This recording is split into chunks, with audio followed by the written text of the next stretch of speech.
ছেলেটি অনেক জ্যোতিষের মাধ্যমে চেষ্টা করতে থাকে যাতে সে নিজের ভালোবাসার মানুষটিকে বাঁচাতে পারে। মেয়েটির এমন সমস্যার কারণ কি এবং ছেলেটি শেষমেশ সেই মেয়েটিকে বাঁচাতে পারে কিনা, এই নিয়ে আজকের এই মুভি এক্সপ্লেনেশন। আশা করছি আপনাদের সবার আজকের এই মুভিটি অনেক ভালো লাগবে। এবং মুভিটি শুরু করার আগে বলবো, আমাদের আগের চ্যানেলটি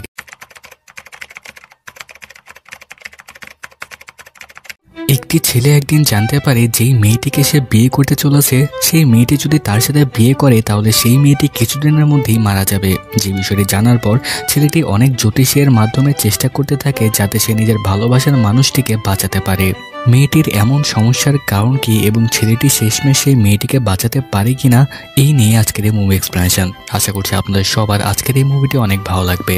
এবং মুভিটি শুরু করার আগে বলবো, আমাদের আগের চ্যানেলটি কিছু সমস্যার কারণে ইউটিউব থেকে ডিলিট হয়ে গেছে, তাই আপনাদের কাছে অনুরোধ থাকবে আমাদের এই নতুন চ্যানেলটিকে অবশ্যই সাবস্ক্রাইব করে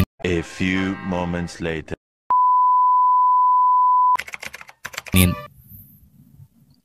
গল্পের শুরুতেই আমরা তিনজন বন্ধুকে দেখতে পাই, যাদের নাম মিঠুন, স্বপ্না এবং বিবেক। তিনজন একসাথে গাড়িতে করে কোথাও যাচ্ছে। এখানে তাদের কথাবার্তা থেকে বোঝা যায় তারা তাদের এক বন্ধুর বিয়েতে যাচ্ছে।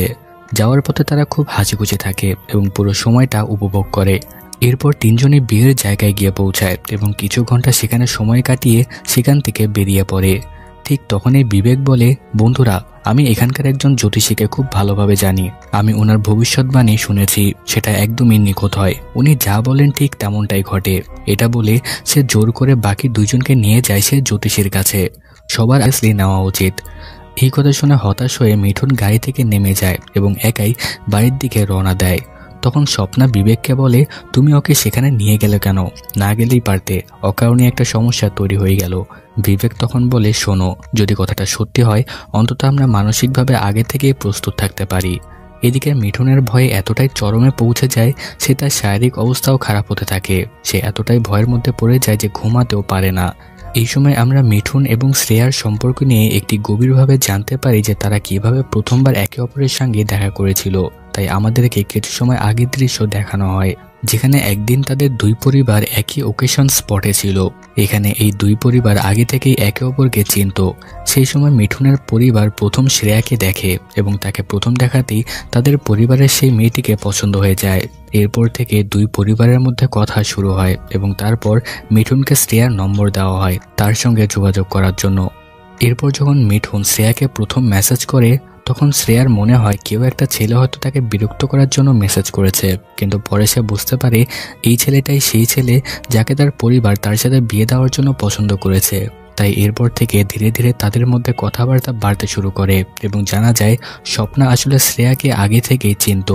এই সময় শ্রেয়া মিঠুনকে তার অতীতের কথা জানায়। সে বলে প্রায় 1 বছর আগে তার একটা বয়ফ্রেন্ড ছিল যাকে সে বিয়ে করার কথা পর্যন্ত ভাবছিল, কিন্তু একদিন সেই ছেলেটা হঠাৎ এসে বলে, আমার মনে হয় তুমি তোমার কলেজের জীবনে অনেক বেশি এনজয় করেছো আর হয়তো তুমি ভারিয়া। মিঠুন এই পুরো ঘটনা তাকে খুলে বলে। সে বলে, আমার একটাই লক্ষ্য, যে কোনো উপায়ে আমি শ্রেয়ার প্রাণটা বাঁচাতে চাই। প্রশান্তজি উত্তরে বলেন, একবার আকবর বীরবলকে বলেছিলেন একটা এমন কথা এই দেয়ালে লেখো যেটা পরে দুঃখী মানুষ খুশি হয়ে যাবে আর খুশি মানুষ দুঃখী হয়ে যাবে। তখন বীরবল সেখানে লিখেছিল এই সময়ও কেটে যাবে, অর্থাৎ সময় যেমনই ভালো হোক বা খারাপ হোক সেটা একদিন ঠিকই কেটে যাবে। এভাবে প্রশান্তজি বুঝিয়ে দেন মিঠুনের যে ভয়টা তার ভালোবাসার জন্য আছে সেই ভয়টাও একটা সময় কেটে যাবে। এরপর প্রশান্তজি সবাইকে বলেন তোমরা কালকে আবারও এসো এবং তখন তিনি অনেক ভেবেচিন্তে সিদ্ধান্ত নেবেন মিঠুন ও শ্রেয়ার ব্যাপারে কি করা উচিত। তবে এরপরের দিন যখন তারা আবারও প্রশান্তজির কাছে আসে তখন প্রশান্তজি মিঠুনকে খুবই হতাশভাবে বলেন, বেটা, এর কোনো সাধারণ উপায় নেই, তোমাকে 3 জনের প্রাণ বাঁচাতে হবে, তবেই প্রকৃতি হয়তো তোমার আর তোমার ভালোবাসার উপর দয়া করে শ্রেয়ার জীবন বাঁচানোর একটা সুযোগ দেবে। অর্থাৎ তিনি বোঝাতে চেয়েছিলেন প্রকৃতি এক ধরনের শক্তি যা তার কাজ শেষ না করে থামবে না, কিন্তু যদি তুমি এমন কিছু করো যা সম্পূর্ণ ভিন্ন ত্যাগের মতো তবে হয়তো প্রকৃতি তোমার ভালোবাসাকে রেহাই দিবে। এই কথা শুনে সবার প্রশান্তজি এর কথা খুবই অদ্ভুত মনে হয়। তারা মিঠুনকে বোঝায় তুমি এইসব কিছু করার চেষ্টা করো না, এই লোকটা পাগলের মতো কথা বলছে। কিন্তু সেই দিন সন্ধ্যায় যখন 3 বন্ধু একসাথে বসে তখন মিঠু একজন মানুষকে পানিতে ডুবে যেতে দেখতে পায়, যেটি দেখে সে নিজের কথা না ভেবে ঝাঁপ দিয়ে দেয় তাকে বাঁচাতে। যদিও মিঠুন নিজেই সাঁতার কাটতে জানে না, তাই কিছু সময়ের মধ্যে মিঠুন নিজেই সেখানে ডুবতে শুরু করে। কিন্তু আশ্চর্যের ব্যাপার হলো সেই লোকটি যে কিনা সেখানে ডুবছিল সেই তখন মিঠুনকে বাঁচিয়ে পানি থেকে তুলে আনে, কারণ ওখানে আসলে একটা সিনেমার শুটিং চলছিল আর সেই লোকটি শুধুমাত্র অভিনয় করছিল। তাই এখানে মিঠুনের প্রাণ অল্পের জন্য রক্ষা পায়। এখানে তখন তার বন্ধুরা তাকে খুবই বকাঝকা করতে শুরু করে, কিন্তু এরপরও মিঠুনের মধ্যে থাকা মানুষকে বাঁচানোর নেশাটা একদমই যায় না। তার মধ্যে একটাই জেদ, মানুষের উপকার করতে হবে, তাকে কারো না কারো প্রাণ বাঁচাতে হবে, তাহলে সে তার ভালোবাসার কারণে সেখানেই মারা যায়। যেটির কারণে মিঠুন ভীষণ দুঃখ পায়। সেভাবে আমি চাইলেও মেয়েটিকে বাঁচাতে পারলাম না। অন্যদিকে আমরা দেখি তার বন্ধু বিবেককে, সে তখন একটা সিনেমার শুটিংয়ে ব্যস্ত ছিল। তবে হঠাৎ একটা দৃশ্য করতে করতে তার মনে ভয়ানক একটা চিন্তা আসতে থাকে, যেটি ছিল তার বন্ধু মিঠুন এবং শ্রেয়াকে নিয়ে। কারণ যখন বিবেকের বাবার মৃত্যু হয়েছিল তার কিছুদিন আগে তার মার স্বপ্নে বাবার মৃত্যুর দৃশ্য দেখা যেত। তাই তার এখানে সেই সব ঘটনা মনে পড়ে যায় আর বিবেকের মনে মনে ভয় পেতে শুরু করে, না জানি আমার বন্ধুদের সঙ্গেও এমন কিছু হতে চলেছে কিনা। এদিকে মিঠুন এতদিনে একেবারেই হতাশ হয়ে পড়ে। সে ভাবে আমি বোধহয় আর শ্রেয়াকে বাঁচাতে পারবো না। কিন্তু সেই সময় সে আরো ভয়াবহ একটি বিষয় একটি লোকের কাছ থেকে জানতে পারে। আসলে শ্রেয়ার যে প্রথম প্রেমিক তাকে ছেড়ে গিয়েছিল সেও তাকে এই কারণেই ছেড়েছিল কারণ তাকেও একজন জ্যোতিষী ভবিষ্যদ্বাণী করে বলেছিল তুমি যদি শ্রেয়ার সঙ্গে বিয়ে করো তাহলে শ্রেয়ার মৃত্যু হবে। এই কারণে সে মিথ্যে বলে সম্পর্কটা ভেঙে দিয়েছিল। এই কথাটা মিঠুন জানতে পারে যখন সে প্রথম প্রেমিক মিঠুনের সঙ্গে দেখা করতে আসে। সে বলে আমি চাই না তুমি সে ভুল করো যা আমি করতে যাচ্ছিলাম, দয়া করে ভালোভাবে সিদ্ধান্ত নিও, না হলে তুমি যদি সেই মেয়েটিকে বিয়ে করো তাহলে সেই মেয়েটি অবশ্যই মারা যাবে। তাই এরপর মিঠুন এইসব কথাগুলো প্রশান্তজিকে জানায়। এতে বিষয়টা অনেকটাই নিশ্চিত হয়ে যায় শ্রেয়ার ভাগ্যে মৃত্যু লেখা আছে যদি সে বিয়ে করে, যেটির কারণে মিঠুন পুরোপুরিভাবে ভেঙে পড়ে। তার মনে হয় যতই সে এই বিষয়টা ভুলে থাকার চেষ্টা করে পরিস্থিতি ততটাই খারাপের দিকে যাচ্ছে। তখন প্রশান্ত মিঠুনকে দেখে বলেন বেটা, মানুষ আর বাকি প্রাণীদের মধ্যে পার্থক্য একটাই, মানুষ নিজের ওপর আত্মবিশ্বাস রাখে। যদি কেউ কখনো এমন না ভাবতো যে আমি পারবো তাহলে আজ মানুষ এত উন্নত হতো না। তুমি যদি মন থেকে বিশ্বাস করো যে তুমি কোনো কিছু বদলে দিতে পারো তাহলে প্রকৃতি তোমার পাশে দাঁড়াবে।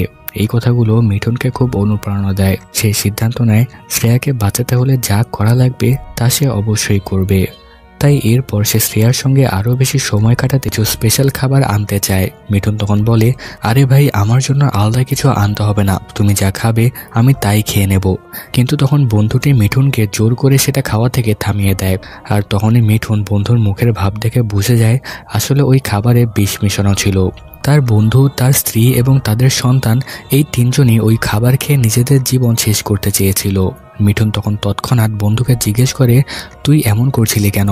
বন্ধু জবাব দেয় দেখ মিঠুন, আমার মাথায় অনেক বড় ঋণের বোঝা আছে আর আমার চাকরিটাও খুব ছোট, তাই এইভাবে শান্তিতে মরাটাই ছিল আমার একমাত্র উপায়। তাই তখন মিঠুন বন্ধু ও তার পরিবারকে সাহায্য করে। সে নিজের এক পরিচিত জায়গায় বন্ধুর একটা চাকরির ব্যবস্থা করে দেয় এবং তার স্ত্রীর জন্য স্বপ্নার অফিসে একটা চাকরির জোগাড় করে দেয়। এতে তাদের আর্থিক অবস্থা একটু ভালো হয়ে ওঠে। এইভাবে মিঠুন আরও 3 জনের প্রাণ বাঁচায়, তার বন্ধু, বন্ধুর স্ত্রী আর তাদের সন্তানের, অর্থাৎ মিঠুন মোট 6 জনের প্রাণ বাঁচিয়ে ফেলে।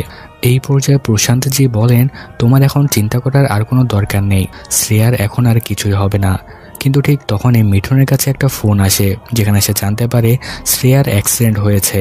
তাই তখন মিঠুন দৌড়ে দৌড়ে হাসপাতালে পৌঁছে যায়। কিন্তু যার ভয় ছিল সেটা বাস্তবে ঘটে না, শ্রেয়া পুরোপুরি সুরক্ষিত ছিল।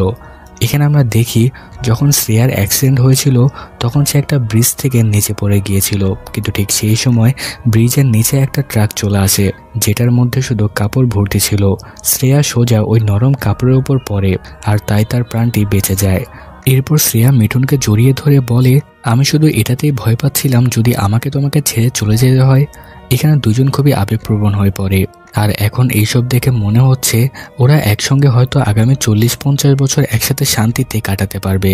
অর্থাৎ পণ্ডিত যে ভবিষ্যবাণী করেছিল যে শ্রেয়ার বিয়ে হলে শ্রেয়ার মৃত্যু ঘটবে, সেই ভবিষ্যবাণীটি এখন আর হবে না, কারণ মিঠুন গত কয়েকদিনে 6 জন মানুষের জীবন বাঁচিয়ে ফেলেছে। আর এই হ্যাপি এন্ডিং এর সাথে এই মুভিটি এখানেই শেষ হয়ে যায়।